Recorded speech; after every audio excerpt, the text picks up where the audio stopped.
안녕하세요.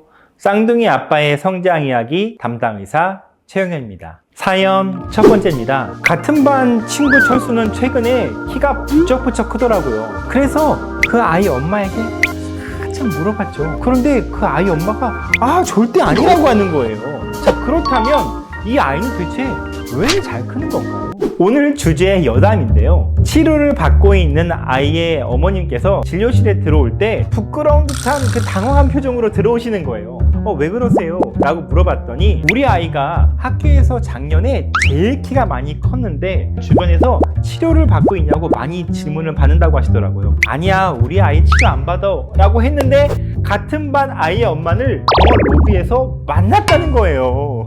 그 이후로 제가 이제 부모님들과 많은 대화를 나눠봤더니 실제로는 한 10명 중에 3명 정도의 부모님만 자신의 아이가 주변에 치료를 받고 있다고 이야기하시더라고요. 한번 조용히 물어보세요. 사연 두 번째입니다. 아이의 아빠 같은 경우에는 늦게까지 키가 컸다고 하더라고요. 그래서 아이의 아빠는 치료는커녕 검사도 받을 필요 없다고 해요.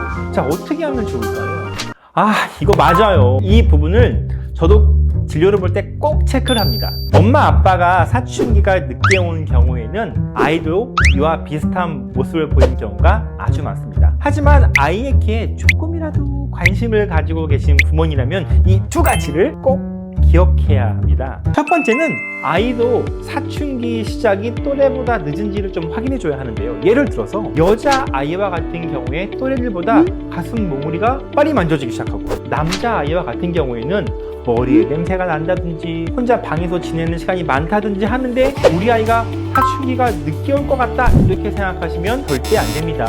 그래서 아이의 이런 모습들을 잘 살펴주셔야 합니다. 두 번째, 뼈 나이가 또래들보다 늦게 진행하는 경우인데요. 자, 예를 들어서 우리 아이가 10살이야. 근데 뼈 나이가 8살이라면 2년 정도 성장이 더뎌서 작게 보이는구나.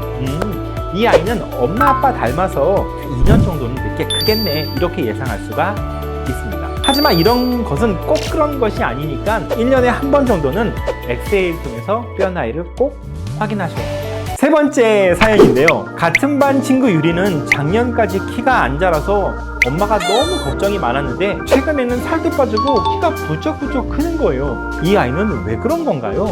진료를 바탕으로 이야기해보자면 갑상선 기능 저하가 있던 아이가 치료된 경우에 이와 같은 모습을 보이게 됩니다. 아이 목에 있는 대사량을 조절해주는 호르몬입니다. 갑상선 기능이 저하가 되면 살이 찌고 아이가 매일 피곤해하고 키도 잘 안 크게 되는데요. 같은 반 아이는 최근에 갑상선 문제가 호전이 된 게 아닌가 생각이 됩니다. 또 한 가지는 아이가 지속적인 장염, 아토피, 건선과 같은 문제가 있는 경우에 이제 키가 잘 안 자라게 되는데요. 최근엔 이 갑상선 문제보다도 이런 면역의 문제로 키가 안 큰 아이들이 사실 진료실에서 더 자주 접하게 됩니다. 아이에게 다음에 3가지 모습을 보인다면 전문가 선생님에게 조언을 꼭 들어보세요. 첫 번째, 아이가 지난 1년 동안 4cm 미만으로 큰 경우.